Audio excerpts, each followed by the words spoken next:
अजित पवार तुम्ही सगळ्यांचा नाद करा पण अनघरकारांचा नाही असं कोण म्हणलं ते राजन पाटलांचे थोरले चिरंजीव विक्रांत उर्फ बाळराजे पाटील. कारण काय तर पाटलांच्या सूनबाई पराजक्ता पाटील यांना अनगर नगरपंचायतीचं पहिला नगराध्यक्ष होण्याचा मान मिळालाय. 17 नगरसेवक बिनविरोध नगरपंचायतीत निवडून आलेत भाजपचं. आणि यामागे राजन पाटील यांची भूमिका महत्वाची होती. या सगळ्यामुळेच थेट बाळराजांनी अजितदादांना चॅलेंज दिलं. त्यामुळे बाळराजे नेमके कोण आहेत, अनगरमध्ये नेमकं काय घडलंय, काय या सगळ्या विधानावर किंवा आव्हानावर कोणी काय प्रतिक्रिया दिल्यात, चला या सगळ्याबद्दलच बोलूया. या विचिपेवर आपलं स्वागत. मोहोळ म्हणजे राजन पाटील अर्थात राजन मालक हे समीकरण गेले कित्येक वर्ष मोहोळमध्ये पाहायला मिळालं. अगदी भारतीय जनता पक्ष सत्तेत असताना 2014 आणि 2019 पासून राष्ट्रवादीचा नेता या ठिकाणी निवडून आणण्याचं काम राजन पाटील करायचे. 2024ला थोडंसं गणित चुकलं, पण पक्षाशी इतकी निष्ठा राखूनही योग्य न्याय मिळत नसल्याचं कारण सांगत राजन पाटलांनी नुकताच काही दिवसांपूर्वी भारतीय जनता पक्षात प्रवेश केला. या प्रवेशानंतर आता अनगर नगरपंचायतीत भाजपचाच गुलाल हे समीकरण फिक्स असेल असा अंदाज वर्तवण्यात आला होता अगदी 2च दिवसांपूर्वी. 17 तारखेला जेव्हा नगरपंचायतीच्या नगरसेवक पदाच्या फॉर्म भरण्याची शेवटची तारीख होती तेव्हा सगळे नगरसेवक बिनविरोध निवडून आणण्याची कमाल या ठिकाणी राजन पाटलांनीच केली असं देखील सांगण्यात येतं. आणि याच राजन पाटलांना भारतीय जनता पक्षात घेण्याचं काम सोलापूरचे पालकमंत्री जयकुमार गोरे यांनी केल्याचं देखील सांगण्यात येतं. पण नगराध्यक्ष पदाची जी निवडणूक होती ती मात्र तुर्शीची होणार होती. खरं तर जेव्हा अनगर हे ग्रामपंचायत होती त्या ठिकाणी 60 ते 70 वर्षे परंपरा होती, ती म्हणजे इथला जो सरपंच असेल तो बिनविरोध निवडून आणण्याचा. आणि अनगर जेव्हा नगरपंचायत झाली तेव्हा ही जी प्रथा आहे, ही परंपरा आहे, ही कायम ठेवण्याचा प्रयत्न पाटलांकडून करण्यात आला. मात्र तसं काही झालं नाही. कारण या ठिकाणी उज्ज्वला थिटे या महिलेने नगराध्यक्षपदासाठी अजित पवार गटाकडून पोलिसांच्या संरक्षणात भरलेला फॉर्म आणि ही होणारी निवडणूक, त्यामुळे वाद पेटला होता. अजित पवारांचा गट सोडून भाजप पक्षात प्रवेश केल्यानंतर ही परंपरा आता खंडित होणार की काय, पाटलांची जी परंपरा आहे की निवडणूक बिनविरोध लढवण्याची ती खंडित होणार की काय अशी चर्चा सुरू झाली. पण आता तसं काही होणार नाही हे चिन्ह दिसायला लागले. कारण उज्ज्वला थिटे ज्यांनी अजित पवार गटाकडून फॉर्म भरला होता त्यांचा मतदान अर्जच बाद करण्यात आला. हे सगळं जे प्रकरण आहे ते 2 दिवसापूर्वी चर्चेत आलं होतं. या महिला कोण आहेत, त्यांनी काय आरोप केले, हा एक व्हिडिओ आम्ही केलाय. तुम्ही अजून पाहिला नसाल तर आमच्या चॅनलला जाऊन नक्की भेट द्या आणि तो व्हिडिओ नक्की पहा. झालं असं की राष्ट्रवादी काँग्रेसकडून उज्ज्वला थिटे यांना पोलीस बंदोबस्तात नगराध्यक्ष पदाचा त्यांनी अर्ज दाखल केला होता. अगदी पहाटे पहाटे त्यांना हा अर्ज दाखल करावा लागला होता. यामुळे अनगर नगरपंचायतीच्या निवडणुकीची राज्यभरात चर्चा झाली. पण हा जो अर्ज होता तोच वादाचा ठरलाय. कारण राष्ट्रवादी काँग्रेसच्या उज्ज्वला थिटे यांच्या अर्जावर सूचकाची सही नाहीये. थिटे यांचा मतदान यादीतील प्रभाग आणि अनुक्रमांक चुकीचा आहे. थिटे यांनी त्यांच्या वयाचा पुरावा अर्जासोबत जोडलेला नाहीये आणि सूचकाचा मतदान यादीतील अनुक्रमांक चुकीचा आहे. अशी 4 कारणं देत थिटे यांचा अर्जच बाद करण्यात आलाय. म्हणजे जिथं अनगरमध्ये थिटे विरुद्ध पाटील अशी नगराध्यक्षपदाची तरी निवडणूक होईल असं म्हणलं जात होतं, तिथं आता अनगरमध्ये ही जी निवडणूक होती ती बिनविरोध झालेली आहे, पार पडलेली आहे. म्हणजे निवडणूक व्हायच्या आधीच अनगरमध्ये भाजपची सत्ता स्थापित झालेली आहे. अनगरमध्ये राजन पाटील गटाचं पूर्णपणे वर्चस्व आहे. 17 पैकी 17 भाजपचे बिनविरोध नगरसेवक निवडून आल्यानंतर आता त्यांच्या सुनबाई पराजक्ता पाटील या नगराध्यक्षपदी विराजमान झाल्यात. त्यामुळे राज्यभरात अनगर नगरपंचायतीची चर्चा सुरू आहे.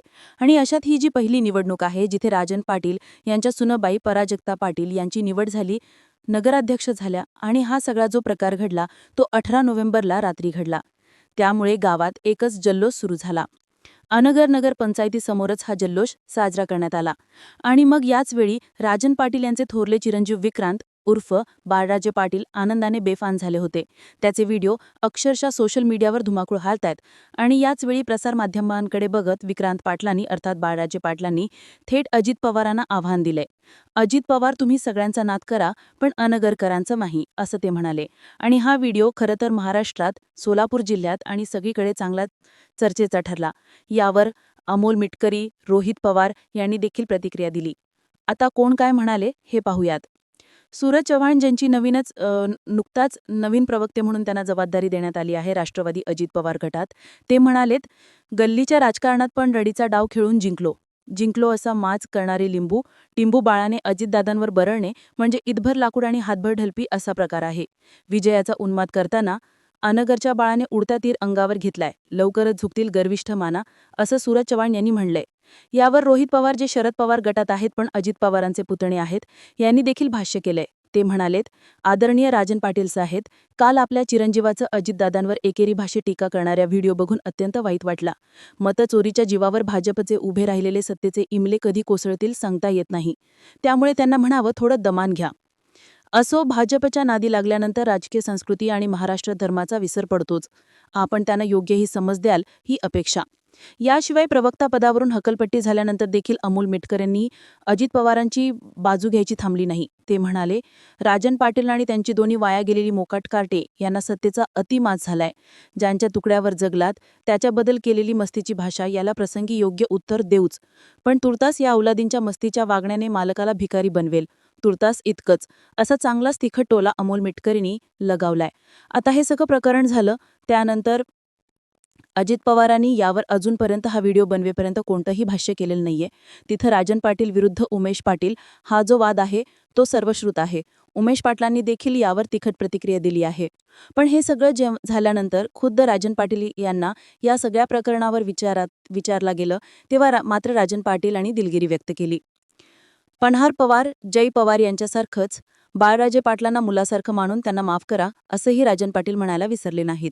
ते म्हणाले, आमच्या गावात कधीच निवडणूक झाली नाही. तरुण पोरं थोडी उत्साही असतात.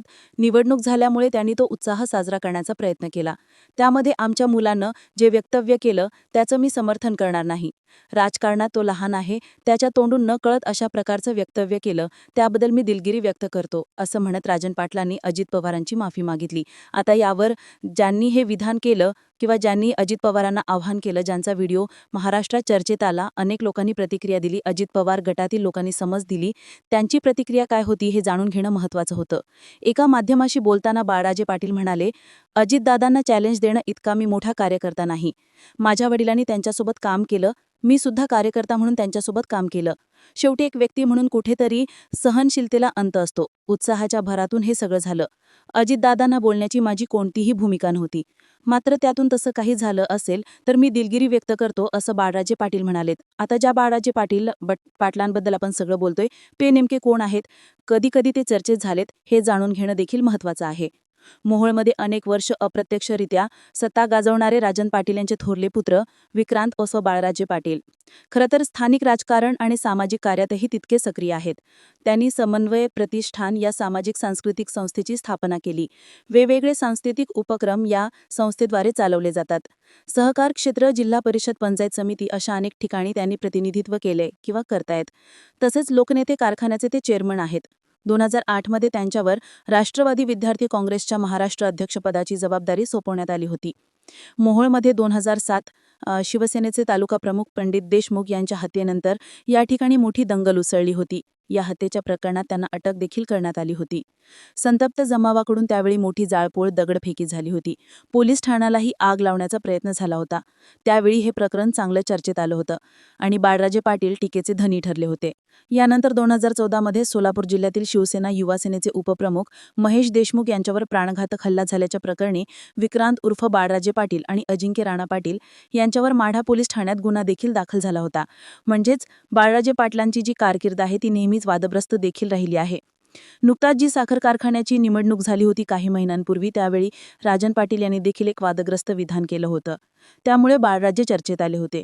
ही सगळं जे प्रकरण असं सुरू असताना अनगरमध्ये नगराध्यक्षपदी राजन पाटलांच्या सुनबाई पराचक्ता पाटील यांची निवड झाल्यानंतर बाळराजेंनी केलेलं हे विधान चांगलं चर्चेत आलं. ते टीकेचे धनी ठरले आणि यामुळे राजन पाटलांना अजित पवारांची माफी मागायला लागली, हे स्पष्ट दिसून येते.